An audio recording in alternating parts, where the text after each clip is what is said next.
तो जगदलपुर में केंद्रीय गृह मंत्री अमित शाह आत्मसमर्पित नक्सलियों से मुलाकात करेंगे और इसकी को लेकर हमारे संवाददाता ने आत्मसमर्पित कर मुख्य धारा में लौटने वाले पुलिस के जवानों से चर्चा की।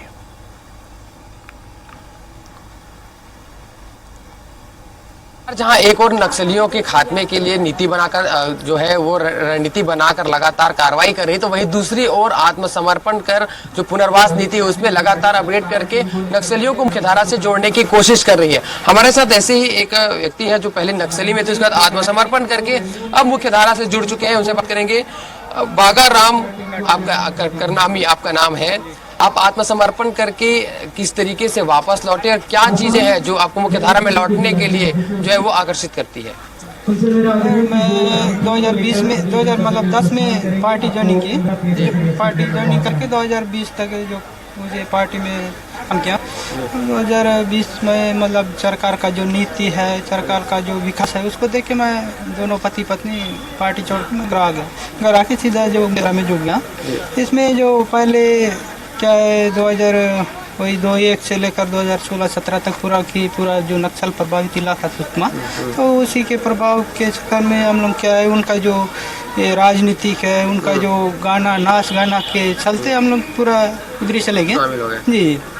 इसमें क्या है कि उस समय जो सरकार का विकास भी बहुत की कमी था, उसमें क्या है कि पूरा सुकमा जिला पूरा नक्सल प्रभावित इलाका था, इसलिए उसके जो राजनीतिक है उसका जो नाच गाना ये पूरा सुन के हम लोग चले गए।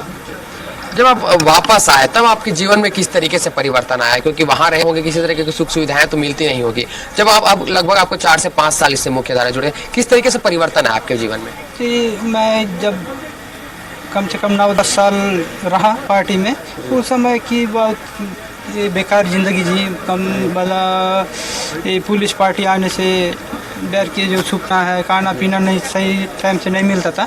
अभी 2020 से जब मुख्यधारा में जुड़ा हूँ, तब से अभी जो सरकार की योजना है, सरकार की जो नौकरी दी, अभी कम से कम 35-32 हज़ार रुपये सैलरी मिल रहा है। अभी मैं नवा आरक्षक बना, वही आप आरक्षक के रूप में काम कर रहे हैं। नक्सलियों से किस तरीके की उस समय उन लोग की गतिविधियां रहती थी? आपके कोई इस तरीके से कोई ऑपरेशन में शामिल होते या आप उस समय किस तरीके से कार्य कर रहे थे?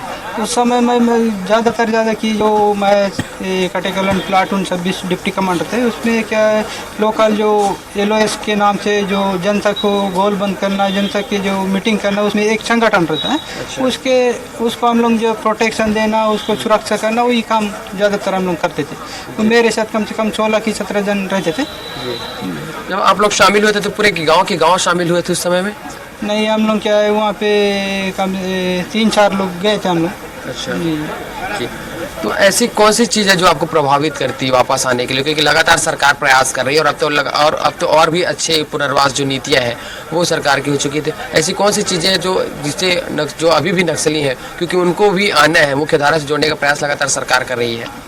जी, इसमें मेन है क्या, अब क्या सरकार का योजना जहाँ नक्सल प्रभावित मेन जो इलाका है उसमें पहले जो नहीं पहुंची थी, उस जगह भी जो सुरक्षा कैंप के जो जिला बल की मदद से, जो पुलिस अधीक्षक की मदद से और जो केंद्र से सरकार की मदद से पूरा जो हर गांव विकास पहुंच रहा है, हर गांव नल जल योजना सब पहुंच रहा है। इसमें जो ज़्यादातर लोग नक्सल संगठन के दूर हो रहे हैं। अब जनता पूरा विकास की ओर चले जा रहे हैं, अब सरकार के पक्ष हो रहे हैं, तब नक्सली संगठन थोड़ा दूर होते जा रहा है। कैमरा पर्सन टिकेश्वर निषाद के साथ में गोपी कृष्ण साहू, स्वराज एक्सप्रेस, जगदलपुर।